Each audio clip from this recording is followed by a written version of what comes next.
Hi, welcome back to my couch.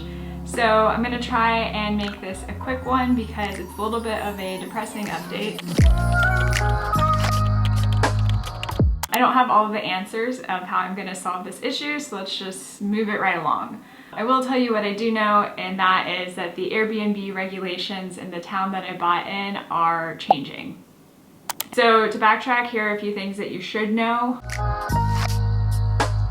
One is that the land I bought is in Yucca Valley. This is a town adjacent to what is considered Joshua Tree proper, or the unincorporated town that's next door. Joshua Tree and Yucca Valley are surrounding towns that you may have heard of outside of Joshua Tree National Park in San Bernardino County. I bought land in Yucca Valley because I was told that the permitting office was the most efficient. So if you buy land in certain areas, then it'll be regulated by the county. And the county is really big and very slow to get to answering your questions or getting to approving your permit. Yucca Valley is just in charge of their small incorporated town, and that is a lot quicker of a process to go through, and they've been really responsive when I reach out to them. So depending on where you build, you'll need to go through the permitting office in that area. Yucca Valley has a form that you fill out and return, and they go through that and then approve whether or not you can have your Airbnb. And from what I've gathered from the contractors and realtors that I've spoken to, and from just general buzz online,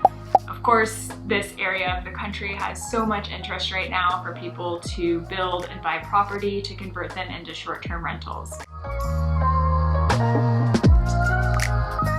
As a result of this, Yucca Valley is really starting to re-examine the amount of short-term rentals that they have in the area. They've had a lot of complaints, I believe, from residents, and I think this is because the skyrocketing house prices that are appearing in the area. This isn't just Yucca Valley, I think we're seeing this across the country. A lot of this, I think, residents are attributing to the Airbnb and short-term rental interest in the area. So the proposed regulations that Yucca Valley is putting out there were that you can't have a short-term rental within 300 feet of another short-term rental, and you can't exceed the 10% cap of all available homes being short-term rentals.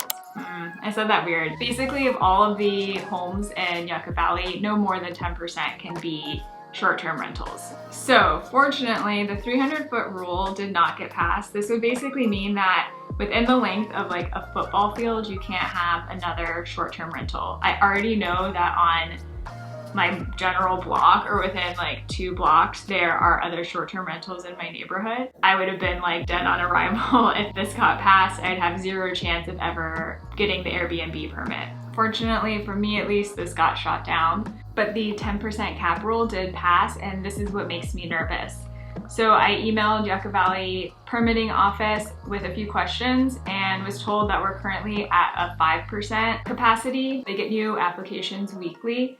The 10% rule goes into effect in April 2022, so next month. This gives me zero chance of even coming close to getting a permit in underneath the 10% cap rule.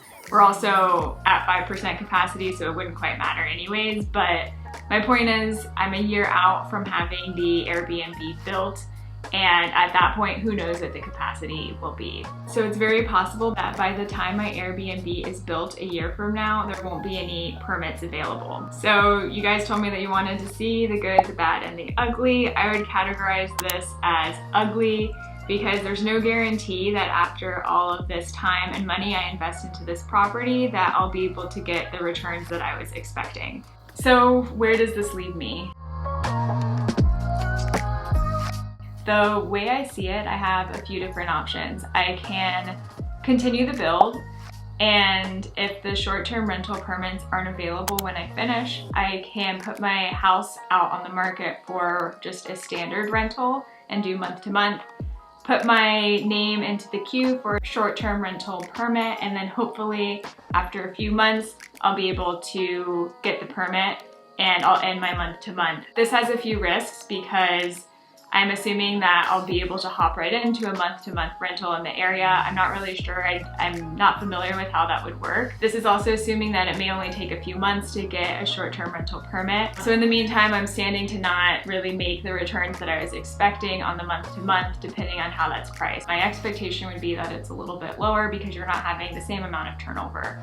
My second option is I can finish up everything through permitting. So right now I'm still trying to get engineering plans done. This is a whole separate issue I've been dealing with, but finish the plans through permitting, hold and sit on the land, and then reconsider everything in a year from now and decide later on if I want to build after I've had a chance to see how the regulations are playing out.